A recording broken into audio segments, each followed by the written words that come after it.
This is the You Winning Life Podcast, your number one source for mastering a positive existence. Each episode will be interviewing exceptional people, giving you empowering insights, and guiding you to extraordinary outcomes. Learn from specialists in the worlds of integrative and natural wellness, spirituality, psychology, and entrepreneurship, so you too can be winning life. Now, here's your host, licensed marriage and family therapist, certified Neuro emotional technique practitioner, and certified entrepreneur coach, Jason Wasser. Hey, everybody. Welcome back to the You Winning Life podcast. Today, I have a really, really special guest, and it's an incredible and important topic and theme for us to be talking about today, especially in the culture of what's going on in politics and in the world. Today's guest is Patrick Fitzgibbons. He is a retired law enforcement officer. He also served in the 82 to 82nd Airborne Division of the Army, and most recently retired in 2019. He holds an MBA in business, an MA in organizational leadership. Like me and probably everybody else listening to this podcast, he's a lifelong learner, and he has a awesome coaching program and a podcast. It's called CJEvolution podcast, where he's focusing on making people better, especially in the law enforcement and military world, and helping them reach their potential and their purpose. So Patrick, thanks so much for hanging out. Hey, buddy. Thank you for inviting me on your great show. Honored to be here. I'm honored to have you. So number one, I want to give a thanks to Podbooker. So that's, you know, it's I actually had Daniel the other day on my podcast, the guy who created it. So really wonderful, spectacular person. So I want to give a shout out and a thanks to him for creating something where we're able to connect in this way so quickly and so efficiently. So it's amazing with technology, isn't it, Jason? Right? Amazing. Yeah. We just live in a great time when it comes to technology. Yeah. And we were talking about like the power of podcasts. So let's start there, because we're going to jump around a little bit. I don't necessarily want to go in sequential order. Usually it's like, tell me your backstory and whatever. But right, podcast right now, right? It's the end of 2020. We're beginning of 2021. And I was joking with a potential client the other day. They're like, well, I'm not sure if I'm ready for therapy. I can't believe I have to go to therapy. And I said to them, you know, it's not like the 80s and 90s. It's like, if you have a therapist, there's something wrong with you. It's 2020. If you don't have a therapist, there's something wrong with you. So I want to take that and apply that to the podcast world. If you don't have a podcast at this point, there might be something wrong with you. Yeah. But you're serving such a powerful niche. So let's jump into that. Like, how did it, what's the focus? How did it get created? What have been some of the most impactful experiences you've had as a podcaster? And then let's tie that into the big macro story. Yeah. Yeah, I mean, I've been doing my show, Criminal Justice Evolution podcast thanks for the plug, Jason, appreciate it. Yeah, I've been doing it for a little over 4 years now. And, I remember when I was still in law enforcement, I remember, driving around one day. I'm a huge, I love podcasts, Joe Rogan and all the big ones, Lewis Howes and James Altucher and all these great podcasts out there. So I remember one day I was driving around and I was like, I wonder if I could do that. I wonder if I could, do something, I love law enforcement. And I said, I want to maybe kick around the idea of starting a criminal justice podcast. And to your point, Jason, I just did it and kind of built the boat on the water. We were talking about, and I'm still learning and just having a great time. And like you said, I mean, I serve the criminal justice community. That's my niche. And my whole purpose is to have content and guests on the show that make first responders and military personnel better personally and professionally. I talk a lot about mindset. I talk a lot about resiliency, having gratitude every day. I mean, those are just a couple things I talk about, but I'm just really blessed to have just such an amazing, slew of guests that have come on the show. I have military, I have financial people that come on, I have mindset experts, and then we could tie it back into the criminal justice field. And the show has really taken off, almost up to 400 episodes, and just growing it. And I love to come on shows like yours. Great show you have, Jason. And yeah, I love what I'm doing, and I want to continue to give back to a profession that was so good to me over the years. Yeah. So it's so interesting because right now there's such a fascination with individuals like you who have come out of that world, who are now sharing their wisdom, sharing their experiences, and using that to not just help, but to motivate others, right? David Goggins is a very interesting experience. That right, his whole story is just a really profound one. I had Tom Shea, who was a former Navy SEAL, right? There's all of these as a guest of mine there. So this is like, there seems to be a new fascination with taking everything that those in your community have learned and bring it out to the lay people, us that have not been in the military or first responder experiences, and benefiting from it without having to go through the that first line hardships that you guys have sacrificed for our country, for our nation, for us. Well, and it's like you said, I mean, there's so much information out there. We truly, I tell people this all the time, Jason, we truly live in some amazing times. Yes, we're going through a difficult time right now, but as far as we just have information that, I mean, I never thought, I mean, I'm 51. I never thought when I was in high school, we would be able to, you and I'd be able to talk face to face right now. And it's just amazing the technology we have and the information at our fingertips. So now you got to vet the information, make sure you're consuming good information, but it just really is an amazing time. And to your point, if you want to start a show, go for it. I mean, the traffic lights of light are never going to be green at the same time. So if you're waiting for the right period of time, it's never going to happen. Do it now. Right. The best time was yesterday. Yeah, exactly. Right. It's so funny. It's like Bitcoin, was up today to 24,000, and everybody's like, I should have gotten in. I should have got it. Should have got it right, but it was $200 a Bitcoin. Whatever. 2012, it was $200 a Bitcoin, and people are like, So it's right now it's 24,000. So it's so funny. Like, I should have, right? But that's I think this mindset of civilian mindset, and I don't want to break up the world into two worlds, but it's having been a therapist, working with military and first responders, actually as like some of my primary clients as I first started as a therapist, has really been a unique experience. On one side, I've met some of the most incredible, loving individuals that I've ever met. On the other side, there's people who are just tormented and going through stuff, right? I've had clients who, right, obviously there's been people who, whether they're serving or have not served, have gone through abuse as a child. But I've seen stuff where it has been affecting their relationships, right? There's PTSD, there is personality disorders, right? There's narcissistic and other borderline personality disorders that unfortunately might mesh into that community. I've seen a slew of domestic violence and infidelity. But again, on the other side, like I said, I've also seen the most loving, confident, healthy, who have seen and went through hell and have still come out. So I'm curious, from your vantage point, from your experience, and even in your own life, how does one leverage what they went through, what you were trained in, to not only, and I know this is part of your theme and your mission in your podcast, to take these experiences, to learn from these experiences, to be open, like you have as a lifelong learner, which maybe is the key. Yeah, I was going to say. Right. So maybe that's it. But to not get stuck, to not make it worse, to not make going and serving punishment that affects you versus it becoming a tool of authenticity and growth. I think it's a great question, Jason. And I think it comes down to, for me, and I'll speak from my experience, I suffered through, PTSD and depression a lot throughout my career. I was able to put a great mask on, and very few people knew about it, except people who were close to me. But it really, part of my healing and part of my development forward was to have an honest discussion with myself and really be honest with myself and say, look, I'm in a bad place. I need to be honest with myself. I need to reach out and ask for help, because I knew I couldn't do it alone. But so many first responders, so many military think that they can do it by themselves. And I'm going to tell you right now, and Jason, you're not an island. You can't do it by yourself. Right. And there is, it really is amazing. You talked about having a therapist.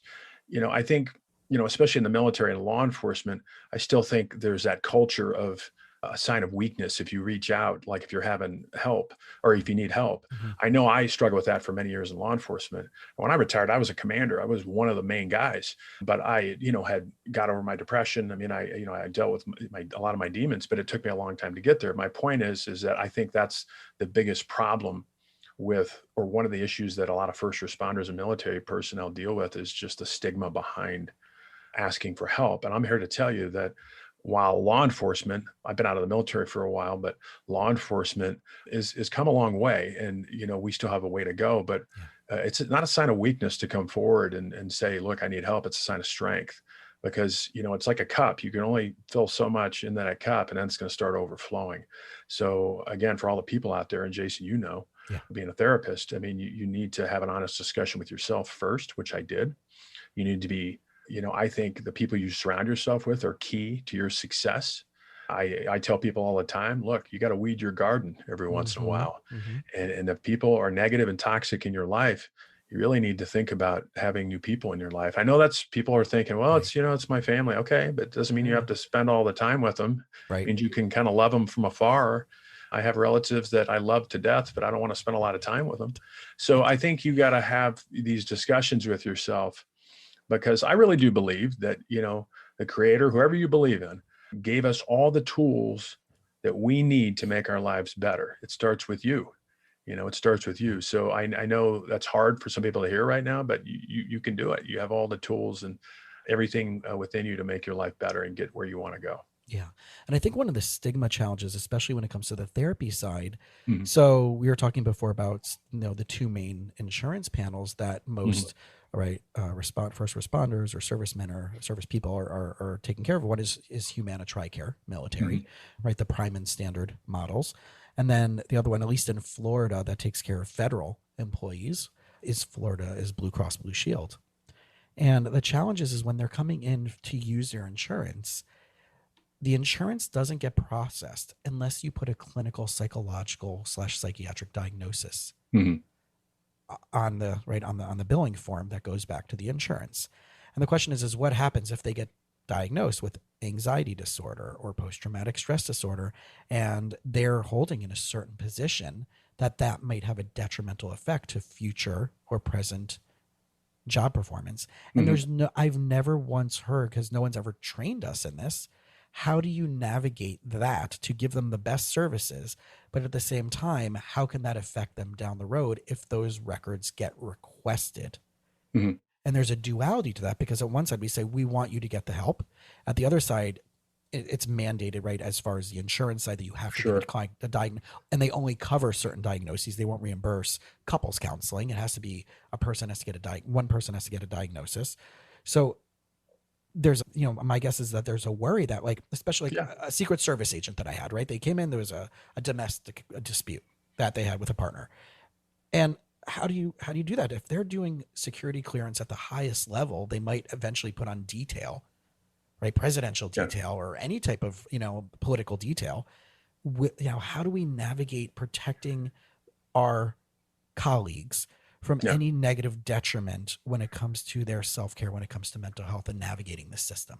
Yeah, I mean, it's a difficult question, Jason, but I would go back to, as simplistic as it sounds, that's going to manifest itself. If you're so worried about not going and seeking out help because you're worried about a career. Look, I get it. I totally get it. I mean, your career is your career and your livelihood is your livelihood. But if people are not willing to go, and when I dealt with that in law enforcement, I was so worried that I was going to be stigmatized as having depression and having suffered from PTSD. But, and again, this is just my experience. The exact opposite happened, because I knew I couldn't go down the path. I couldn't keep going down the path. I knew that if I didn't reach out and get help, that it was going to manifest somewhere down the road, and it was going to come out, and then God knows what would happen. I mean, so I guess I would tell people who are struggling with that, and I get it, the professional sphere of it. I mean, it's important, but look, if you're not taking care of yourself first, I know you've heard this before, the old, example, I'll use it again. It's been beaten to death a million times, but you go on a plane, the oxygen mask falls. Who do you put it on first? You put it on you. Right. So especially the first responders and, federal employees that are working in law enforcement, you got to take care of yourself first. And that means that if you need help, to reach out for help, and then just put it in, I know it sounds corny, put it in God's hands or whoever. Yeah. I mean, whatever's going to happen, it's going to happen, but you got to take care of yourself first. Yeah. Yeah. And the one way that I've come up with an answer, so for anybody who's listening to this, and obviously you can share this to your community, is that you have the option to go out of pocket, pay cash. True. Yeah. And when you pay cash, there's no requirement for a clinical diagnosis on record. That's only an insurance mandate. But what would you do if the people who can't pay cash, that's the thing. We would find them the right appropriate Yeah. community, Yeah. agency. So- And thank goodness there's all over the country. There is community mental health agencies. And as long as, and you can discuss that with the provider, that you would say like what part of this has to be diagnosed, because some agencies, because they get funding based on meeting certain criteria but if you're going to a private practice clinician such as me, the thing would be, well, I'm afraid I would lose my security clearance or whatever it may be. Okay, well, let's talk about a negotiated cash rate. And, those of us out there who would, we would probably, I know for myself, like I know if TRICARE pays me this and my cash rate is this, right, much higher, I would probably see them equivalent to what the insurance would reimburse me, which is a much lower rate. And I love what you said. I mean, there's options out there. The whole point is that, and I love what you said, Jason. I mean, there's other options out there. Just just go and contact you or somebody else's, and there's always a resolution. I think there's always a solution to every problem. So just don't hold it in. Don't try to deal with it yourself, because you just can't. Yeah. So let's get into the culture of choosing this world, choosing this life, choosing this identity, because it seems that for me, right, I was born in 1978, so I'm about 10 years younger than you. That even though my mom's father, my grandfather, served in the Army, he was in the band, so it was really cool. So he was a performer. But I know going to the grave sites in Pennsylvania, where my family, both sides of my family are, I saw so many flags are of those who served, and it seemed like everybody 50 years ago served. And it was like this patriotic duty, and it didn't matter which way you voted, and it didn't matter where you lived. This was just, for men specifically, maybe more so than women at that time, right? This is just something you do to have this. And the culture obviously has shifted, politics and all these other things. How does a teenager, middle school teenager, what are some of the questions, some of the processes, or even if you're in your early 20s and you're still nagging question is like, do I do this?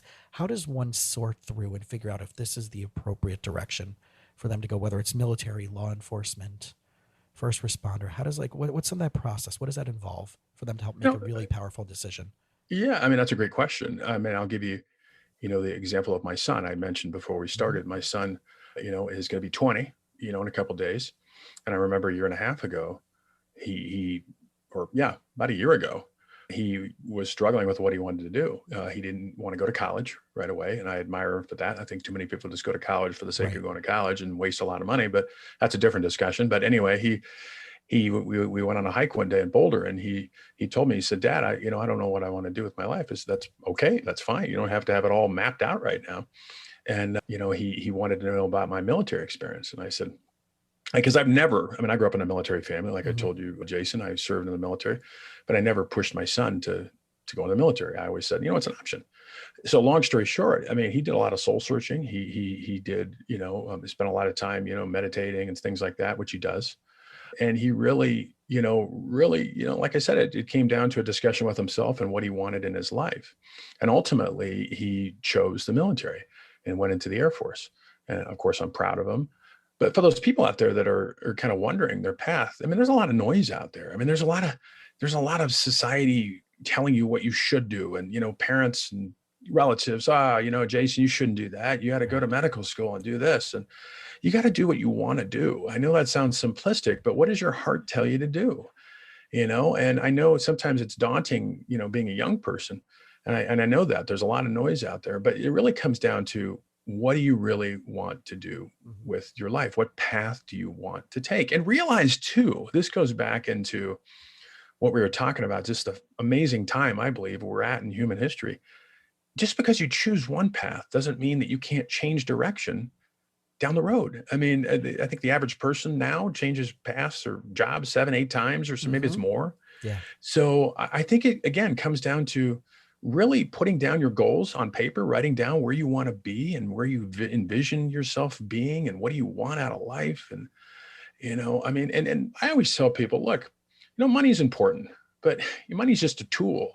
It really starts, with what's going to bring you some happiness. What are you passionate about? What motivates you, and go that direction. And again, I hope I answered your question, but I think it just starts with yourself and having a good, deep discussion with yourself, and not worrying about what other people, you're trying to please other people. What do you want to do? What do you want to do with your life? Yeah. So you talked about these goals and these purpose. For me, I look at it from the perspective of what's your core values. Yeah, exactly. And what syncs up with your core values. Yeah. So what, from your experience, and it doesn't have to be obviously the precise, words, but off the top of your head, like what would be like the core values that you think a person is trying to embody that would lead them going into this type of a sense of fulfillment, honesty, integrity, dedication. I think fulfillment is a big thing. You got to be fulfilled, it's got to fill you up. You got to be passionate about what you're doing. Again, I think we just, as a society, we fall in the trap of trying to please others. And I'm not saying that that's not necessarily a bad thing. Sometimes you want to please your spouse or your family, but, I think a lot of us, and I know I was there as a young person, I was just, I gotta, my parents would freak out if I wanted to do this or that. And, I remember, my mom was scared to death when I became a police officer, got into law enforcement years ago. And she said, I don't want you to do that. And I'm like, well, Mom, I love you, but I'm going to do what I want to do. And I'm passionate about it. I want to serve. So I think a lot of people just get so wrapped up in what other people are thinking or, what they're going to say about them. And it really comes down to what you want. So I would say, fulfillment. Does this fulfill you? Or is it filling a need or a passion in your life? Is it going to bring you joy? And I just go with that, man. I mean, I know it sounds simplistic again, but what gets you out of bed in the morning? What excites you? What motivates you? Yeah. And, life is amazing. When reality is we don't have that much time here when you look at it. And so you got to go for what you want to do and follow your dreams. And I think the rest will work itself out. So as you were talking about this question that I wasn't planning on asking you came to my mind. So I always have a curveball that I like to throw out there. What myths would you like to debunk, or that you have been debunking as part of what you're doing from the vantage point you're at now, whether it's through your podcast, through your coaching, that the rest of the community needs to learn about that community? I think that's a great question, Jason. And I would go back to law enforcement. Look, I think, again, law enforcement's always been a tough environment, tough community. I think people who get in law enforcement realize that. We're not naive, but I think just based on what I've seen, especially in the last year, I think, I just want to debunk the myth out there. Let me premise, I should have say this again. I still think the majority of people out there support and support our brave men and women and who serve us in law enforcement. But I do believe that there's a lot of people out there that just based on what media is saying or what their friend says about law enforcement, they buy it hook, line, and sinker. And I'm going to tell you right now, most 99% of law enforcement, brave men and women, no matter what color, creed you come from, are just good people trying to do a very difficult job in a difficult environment. And I would say, to your point, Jason, is don't believe the first thing you see on social media. Right. Don't believe, it's a very difficult environment. That vast majority of law enforcement officers are good people just doing a difficult job. So I want to debunk that because I've talked about this a lot, where I teach on the college level too, Jason. So I teach, I love teaching the next generation, but that's one of the myths I have to debunk, because especially with the younger people, they're kind of, well, all cops are crooked. They're beating people up, all the time. And that's not I don't know who you're hearing this from, but first of all, that's not true. Second of all, the numbers don't say that. Right. So, but the purpose of law enforcement is we need the community just like they need us. So we need to come together. And if we want to make our community safer and better, everybody needs to be at the table, including community members and law enforcement. And we need to work together and collaborate to make our world a better place. But that's probably the biggest thing that I'm talking about a lot right now, is kind of debunking the myth that among a lot of people, I don't think it's the majority. Like I said, right. A lot of people think that law enforcement are just evil people, and we need to go out there and get rid of them. And I always ask, okay, if you get rid of law enforcement, what are you going to replace them with? I don't know. Right. So that's the myth I think that I try to work on. So as you go back and, like you said, you grew up in a military family, your dad served. Is there anything that throughout your life that as you went through any challenges, trials, tribulations, or even some, advantages that you would say because of that background, because of dad's influence, because of military and first responder and influence, gave you some type of insight or advantage or some keen awareness of something that really allowed you to work your way through something that maybe if you didn't have those experiences would have been more difficult for you? I think it came down to my faith, a lot of it. I grew up Roman Catholic, a very strict Catholic family. And that really helped me through my difficult times, is going back to prayer and, talking to God and just praying. And, I grew up, like I said, I grew up in a very devoted, Catholic family. So that helped me tremendously. That was the foundation, that I grew up with in my life. That wasn't everything, but it was definitely the foundation that helped me get through some of my difficult times, as well as we talked about before we started, Jason. I'm an avid, I meditate all the time. In the morning, I journal, I exercise, take care of myself, have a gratitude journal. All the things I talk about on my show are my faith was the foundation. Everything else was just building on that foundation. So that's what really helped me, through the tough times in my life. It continues to, I'm always praying and, and I don't think you have to go to church to pray, but again, I'm always kind of meditating and saying some prayers, and that helps me through the tough times. Yeah, I like helping my clients navigate between the difference between religiosity and spirituality. Yeah. And there's so many people that are religious, whatever their denomination is, right? Whatever their faith background is. And they might be religious and rote ritual, but they're not spiritual. There's plenty of people who are ridiculously spiritual, and it has nothing to do with specific doctrines, rituals, right? Yeah. So I remember my parents. Like I said, I'm a little older, and I remember, to your point. I mean, I'm spiritual. But my mom used to call me up when she was alive and say, "Did you go to church? Today? Did you go to church on Sunday?" I was like, "Mom, I didn't go to church, but I can still pray. I don't believe you have to be I can still be spiritual without going through the actual act of going to church." So to your point, I again, that's just made me think about that when you talked about that. Yeah. Is there any, in addition to that, right? Because that's such a profound thing of I remember my mom before my bar mitzvah.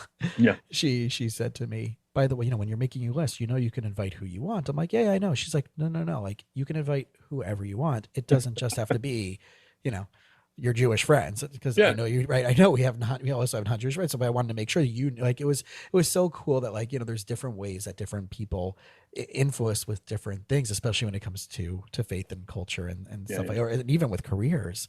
Is there something that stands out, right? Because your dad, you went into your dad's footsteps in your own way, right? And we were talking about that in our pre-conversation.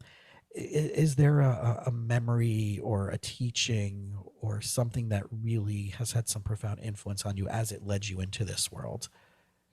I learned, through my dad and of course my mom, honesty and integrity, doing the right thing. And you're going to fall, throughout life. We all do. We all falter. We all fail. But the point is, the purpose, or my dad always taught me, you got to get back up and keep going, and that's, I think, one of the misnomers out there with people struggle with is, I failed. I'm just going to be a failure. No, you're not. You're only a failure if you think that way. So I was taught, honesty, integrity, and those core values, and, loving each other. But I don't live in a bubble. I have bad days too, and everybody does. But the big thing that my dad and my parents taught me, and that was reinforced obviously in law enforcement and the military, was, look, if you fall off that horse, you better get back on, because life is just going to keep coming. Life doesn't let up. So a lot of people, unfortunately, Jason, this as doing what you're doing, once they get in that rut, they stay in that rut, and they can't get back on that horse, or they can't, they can't, it's very, very tough for them. But life is about failure. It's what you're going to do with that failure is going to determine your success or, staying in that rut. So those are the core things I learned throughout my life, mainly, to be resilient. It really comes down to being resilient, getting up and keep going. Yeah. And I know both you and I talked about this as I went through some of your blog posts about creating the team around you to support you. Oh, right. I think it's huge. I was giving a class last night to young professionals, and we were talking about one of the challenges of being successful is knowing who to delegate to and knowing who's better at it than you are. And I said, I remember years ago, someone that I met at a friend's house for dinner invited me to meet them for coffee. And I thought it was purely social. And it turns out it was a hardcore sales pitch for life insurance. And I'm like, God, that was a bait and switch. At least he paid for my coffee. But I'm like, So, but I realized years later, besides the fact that that turned me off, one of the many reasons why now looking back through my entrepreneurial journey of why I didn't want to work with them and why I'm glad I didn't work with this person is because they live in the same apartment complex as me. Yeah. And it's not because that person's a neighbor.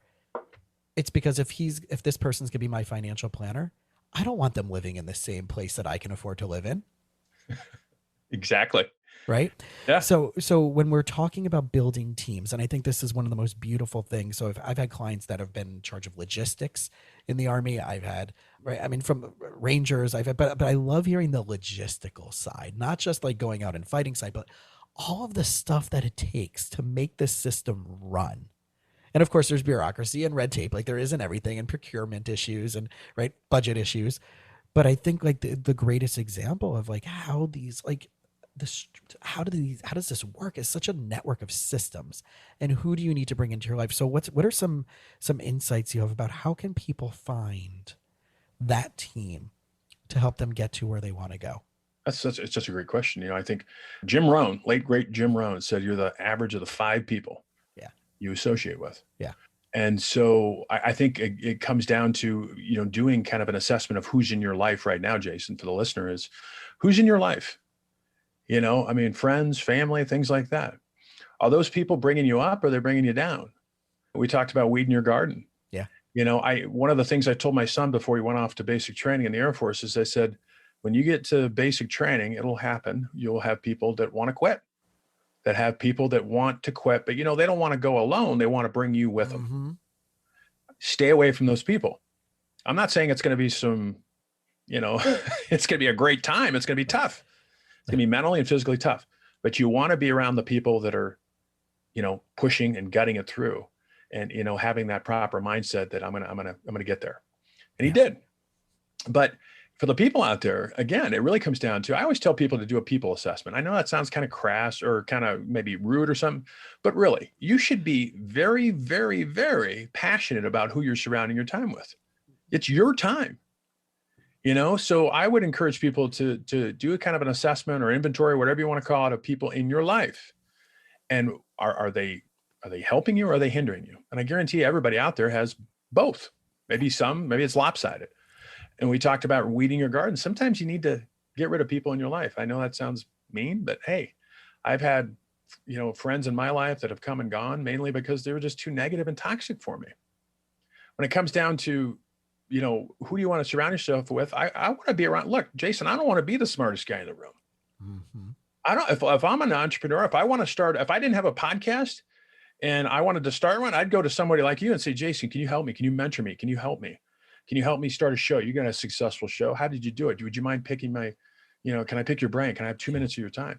So many people get afraid of doing that. They just don't want to reach out to people. They want to do it by themselves. So they're afraid of the no. Yeah, exactly. Which is crazy. And I've come up with this idea that the worst, right? People think the worst that the person can say to them is no. Yeah. But it's not. I think the worst that they can say is yes, because you know what has to happen? You have to rise up and step up to the occasion and change your game plan. If they say no, you're just in the exact same place. Nothing has moved. Yes. The needle hasn't moved. The yes is the quote unquote worst part because now you got to game up. Yeah, exactly. And I tell people, we're kind of digressing a little bit talking about podcasts. I remember when I started my show, Jason, you probably experienced this. I would reach out to guests, and I was so afraid of them saying no. Some of them did. A lot of them didn't. Uh-huh. And then I was like, oh crap, they said yes. Now it's that.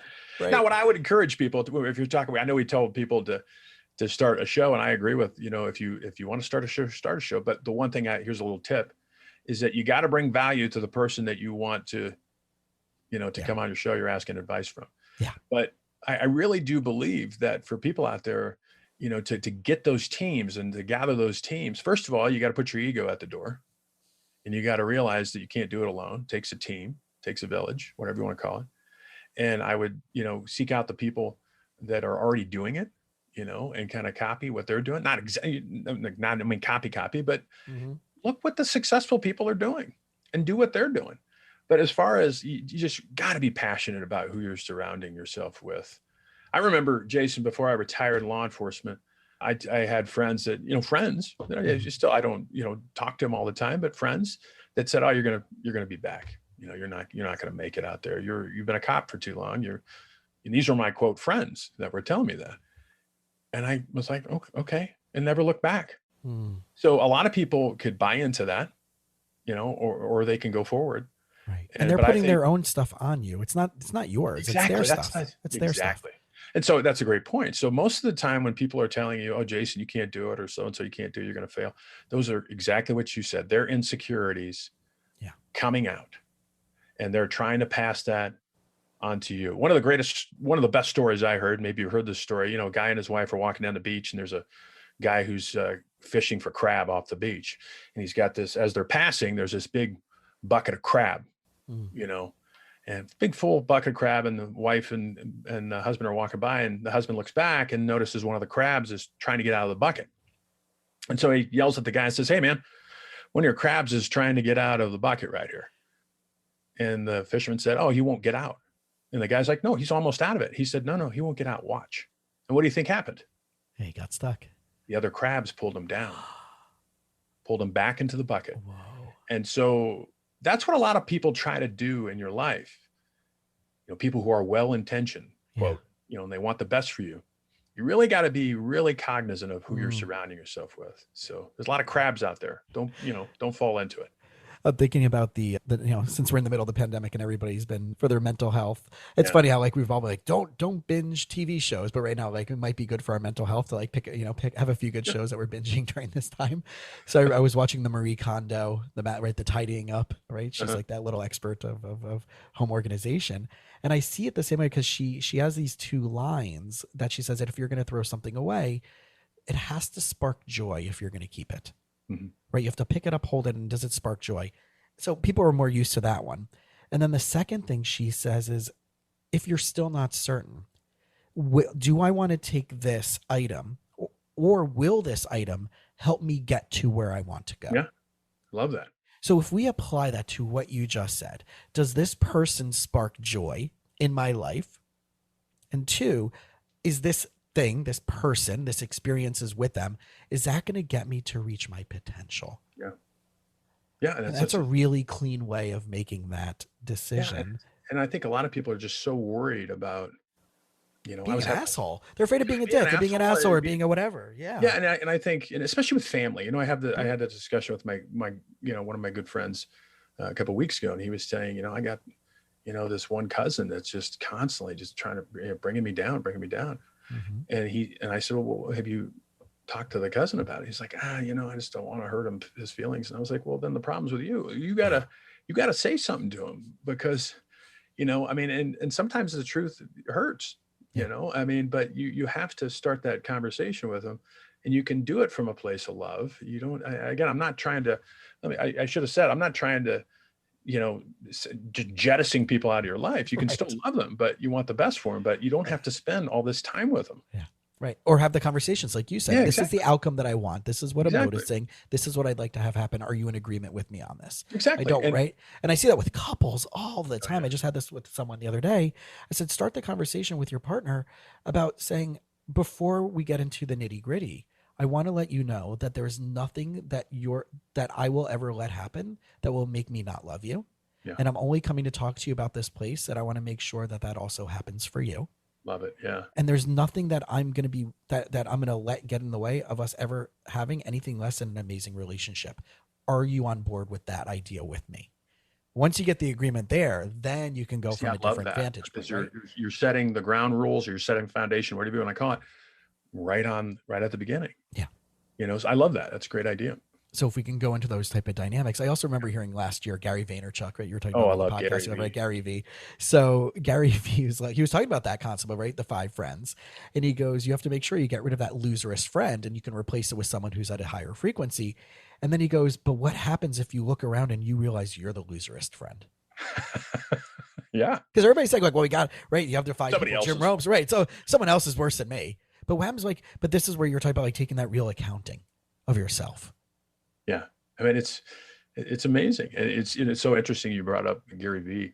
Huge fan of Gary Vaynerchuk. And I remember watching, and you've probably seen this, I think it was a keynote that he gave, Jason, where he comes out on stage and he says, 400 trillion to 1. Uh-huh. And people are like, what's this guy talking about? Yep. That's your chances of being born. I mean, it really put things into my perspective when I started really trying to dissect that. 400 trillion to 1. Yeah. It's amazing. You know, I mean, how a lot of us, I know I have, to take life for granted. But when you look at the statistical probability of somebody being born, it truly is staggering. Yeah. And then he compared it, I think, in addition to that, to like, you could have been born, but the 400 trillion to 1 is the statistical chance of you being born a human. Exactly. Right. With all the genetics and all the species and all the, everything in the universe that's ever been created. So I think he's like, you know, you could have been a hair on a baboon's ass. That could have been the genetic makeup of your experience in this world. And yet you were born a human. Right.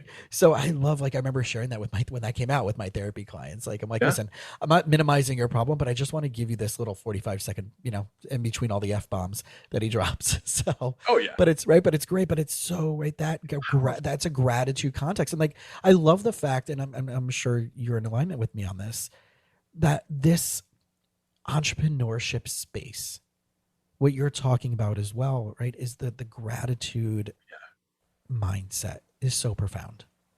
Yeah, it's, you know, I mean, I can't stress this enough, that I mentioned my faith, but I mentioned, you know, other things, mindfulness. One of those, you know, is just grateful. And, you know, my feet don't hit the floor, Jason, until I go through not only expressing gratitude, but feeling the gratitude. For me, it's feeling the gratitude. So the first thing I do before I get out of bed is, first of all, I'm thanking God I'm here. I have one more day, you know, on earth. I'm thankful to be alive. I'm thankful for my health. I'm thankful for my home. I'm thankful for my beautiful family and my kids. That really sets the tone for me throughout the day. Because look, I'm not trying to discount what people are going through in their life, but always somebody has it worse than you. Always. And you have much to be grateful for. I don't have, you know, I'm in debt. I lost my job. Okay, but you're alive, right? So start at the very beginning. And that helped me tremendously throughout my life and continues to help me. I mean, I practice gratitude every day.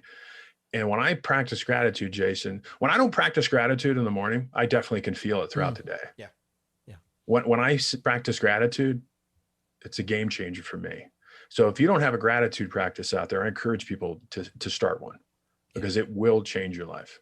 Well, you're changing your physiology. And especially when you said that, like when you said, it's not just what I'm thinking about it, but I get into the feeling of it. So that feeling part, that emotional, is your limbic system of your brain. And that's the mammalian brain. So we have our neocortex is our rational brain. That's the storytelling, right? This makes sense. I know that you're in Colorado and I'm here. Then you have your limbic system, which is the mammalian, which is all about your emotions, and it's timeless. So it's like when a great song from like back in the day comes on and you're like snap back right into that experience. That's that same part of the brain. And then your reptilian brain is the survival instinct, fight, flight, the 4 Fs, fight, flight, feeding, and reproducing. Yeah. So, right. But when there's an incongruency between those, we're going to have stress patterns built up. So the fact that you're spot on with that, and I want people to hear that so clearly. Don't just talk about what you're grateful for. Feel the experiences, have those home movies playing in your head, those snapshots, and walk through that. And here's the cool thing. Even if it hasn't happened yet, your physiology, your nervous system will respond the same way, whether it's actually physically in front of you or you're conjuring up that experience, even if it hasn't happened. And that will change your entire physiological cascade.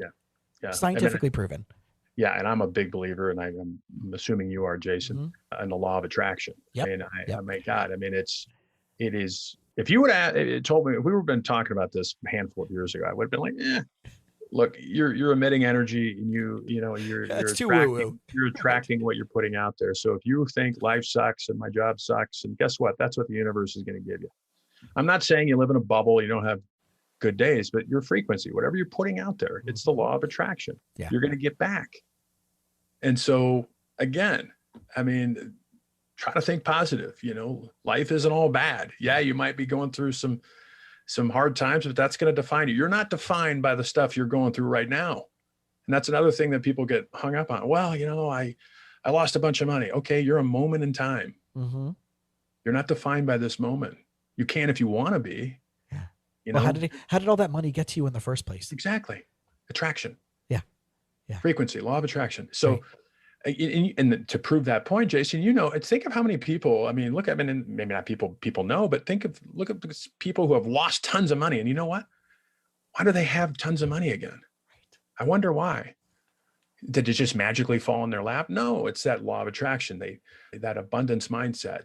We live in this, a lot of people live in this scarcity mindset. Oh, there's not enough. Are you kidding? There's more than enough. You just have that scarcity mindset. Yeah. Now, the key to all this is, again, it's not going to fall in your lap, is backing it up with action. Yes. Doing that gratitude. Doing the journaling, listening to great shows like yours, putting good things into your body, taking care of your body, your mind, your soul, all that stuff takes action. This doesn't come to you. Yeah. I was thinking about a quote that you were talking about when, waking up and this awesomeness of waking up and having that gratitude. Rabbi David Aaron, who's an amazing author and motivational speaker. I remember once I was in a lecture of his, I spent a summer learning with him at an educator training seminar in Jerusalem. He grew up in Canada. And he was talking about the idea of our generation will know this, but finish the sentence. The best part of waking up is. I keep thinking of Folgers. There you go. Right. Is Folgers in your cup, right? Folgers in your cup. Right. Yeah. So then the question was, why isn't the best part of waking up that you woke up? Right. So that immediate gratitude, we're programmed in a certain way. I can't get my day started till I have my coffee. That's marketing. And guess what they're doing, right? If you read Simon Sinek's Start With Why, right? You watch it, right? You can skip the book, go right to the YouTube videos, guys. It's just you'll get it all there. I'm a big fan of just finding the book version on YouTube videos explained, right? In a half hour instead of, as my massive book collection, hopefully will, just condense itself. But right, all marketing is based on the 3 brain theory that we just walked through. Yeah. And you're being marketed through your neurology. But if we can, right? So I can't get my day started till I have my coffee. I can't do this with my life unless I'm making X amount of money. I can't propose to my girlfriend, whatever, until I'm able to afford this type of ring, or right. All of these excuses that we make are just self-made. Yeah, exactly right. And it's based on false beliefs. It's that programming that we've I remember growing up, Jason, nobody talked about money. Yeah. You can't talk about money. I remember my dad had this, this view about money. Well, only, people have a lot of money. They probably got it, in the wrong ways and stuff like that.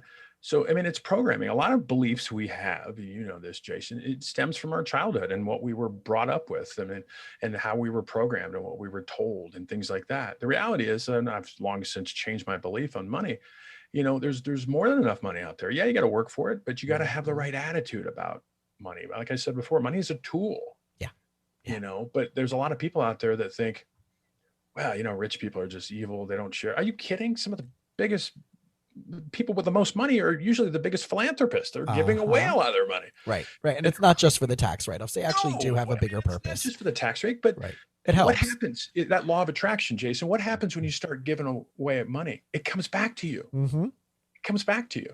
So the universe is telling you, believe it or not, as if some of you might be thinking, this is cheesy. No, it's not. The more you give, the more the universe is going to say, okay, we're going to give you more so you can give. Yeah. And so it's just that mindset, like we've been talking about, especially when it comes to money. Oh yeah, money's evil. No, money's a tool. If you think, look, or everybody who's rich, or they're an asshole. Look, if you are an asshole before, money's just going to amplify that. Mm-hmm. If you're a good person and you want to help people, you want to kind of continue to give back to the world, money's going to amplify that. So it's just amazing how people kind of think, but it all goes back into that mindset, and that law of attraction. What you put out, you're going to get back. And the people who believe that if you have that, mm-hmm. they're an asshole, then you're going to repel experiences that allow you to be as successful as you potentially could be. Because there is that well, if I'm going to be like them, then I'm going to be an asshole too. Well, you might be an asshole already for believing that about people, right? Without giving them the chance to just be who they are. And I know that I grew up, I was the scholarship kid growing up in a very affluent community. And I believe that because like my friends were getting Range Rovers at 16 years old. And I'm like, my parents were getting divorced and I'm on scholarship.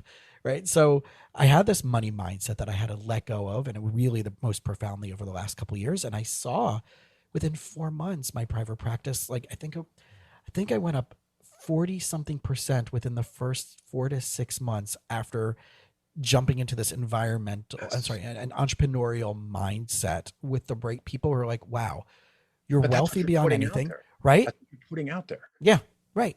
That's what you're admitting. Yeah. Yeah, because they were core value driven, they were family driven, they were doing good for the community, they cared about their family, there wasn't douchebaggery.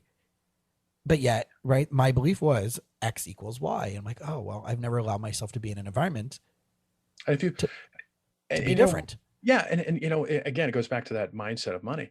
Look, Wallace D. Wattles, you know who that is. Wallace D. Wattles, wrote, a very famous book, I believe it was in 1912, called The Science of Becoming Rich, The Science of Money, essentially.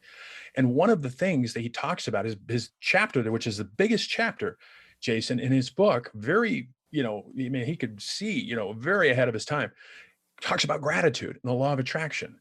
So again, even then, some of these great, thought leaders, Napoleon Hill and all that. Yeah, Napoleon Hill, and even go back to the Bible. I mean, there were rich people, but we've been ingrained, Joseph, all these, people that in the Bible were multimillionaires. Yeah. But a lot of us were grown up, just conditioned to believe that money's evil. Money's, a terrible thing, and there's not enough of it. And I over the years, I've just changed my mindset, and more is coming to me. Like you said, your practice is exploding. That's a testament to who you are, but that's your relationship and the energy you're putting out there about, money is, it just blows me away about people's mindset with money sometimes. So those who are only listening to the audio and not watching the video version, I have this huge grin on my face right now because you my friend, just mentioned Joseph.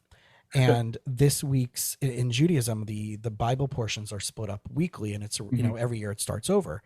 And this week's Bible portion is about Joseph interpreting for Pharaoh and all the other people in his court, the dreams and the storehouses and all of that stuff is this week's Torah Bible portion that's being read this week. Awesome. So the beautiful thing, there was the book that I give this class on for young professionals. It's on leadership and psychology. And so it's on Wednesday nights. And so today's Thursday. So the book is called Lessons in Leadership by Rabbi Jonathan Sachs. He was the chief rabbi of the UK. He just passed away about a month ago from cancer. He was universally recognized, just a really wonderful human being, just brilliant writings. So I'm using that book, Lessons in Leadership, each week. And he talked about the three things very much in correlation and what Joseph had. What was Joseph's three traits? One is that he was a dreamer of dreams. He didn't let anybody tell him that he's full of crap or that you're making and buy into the fact, well, maybe you're making this up. This isn't real. He dreamed dreams. This is what can happen. This is what we can do. This is how, right? Step two was that he put those dreams into action. He would interpret it and say, here's what needs to happen now. We need to make these storehouses. We need to build up for 7 years of famine. And then the third was that he delegated and brought people along to engage in that dream. He delegated, he empowered. And in order to be a leader, and that's why I was cracking up when you mentioned Joseph. Like of all of the pilot, I don't know, I'm up to at least 100 recordings, even though only episode 79 has been released. But of all the recordings, knowing in the synchronicity of what you just said, as we're of course talking about law of attraction, you mentioned Joseph, and last night my class was on Joseph. Right? It was right. It's to be a leader, you need to dream dreams. Yeah. To be a leader, you need to make really powerful action steps, and to be a leader, you need to know how to engage other people to buy into that for the greater good, to uplift everybody else. Absolutely. Absolutely. And leadership is one of those things that it's so important. Obviously, Jason, you know that, but I think it's lacking. A lot of it is lacking now, and it's going to be interesting to see what the future holds. But I agree with you 100%. A leader is, has that vision and puts things into action, he or she. And most importantly, he's taking people with him or her. Yeah. So they're along for the ride. So the next step and next stages for you, right? You have your podcast, you have a book. I have a book called Evolve. Here, a little shameless plug right here. Please plug it away. For my little micro book that I wrote for first responders and military. It's really applicable to everybody. Evolve is an acronym, Jason, and I wrote it again for first responders. The E is elevate. We talked about mindset. Elevate your mindset. Your mind is the first portion of the book. That's the E. The V is visualization. Is very important. Got to visualize where we want to go. I think the science proves it. Visualization is very important. Others is the O. That's the who you're surrounding yourself with is so key in life, personally and professionally. That other L is love yourself. Look, if you're not loving yourself, and I know some people have said, well, you're a narcissist. No. You can love yourself. In fact, you should love yourself, because in order for you to love anybody else, how are you going to do it if you don't love yourself first? Victories is V. You got to celebrate those victories, even small victories. You have victories every day. The biggest is you woke up. And E is every day be your best. And that is the book Evolve. And you can go to my website and get the free PDF version of it if you want to read it. Yeah. So those of you who do want that, and you should definitely check it out, it's the CJEvolution.com. You can find out about the Evolve coaching. You can have the podcast archives that are there. You can get the book there. I'm assuming your podcast is in all the same platforms. Yeah, Stitcher, Apple, everything. Yeah, iHeartMedia. So yeah.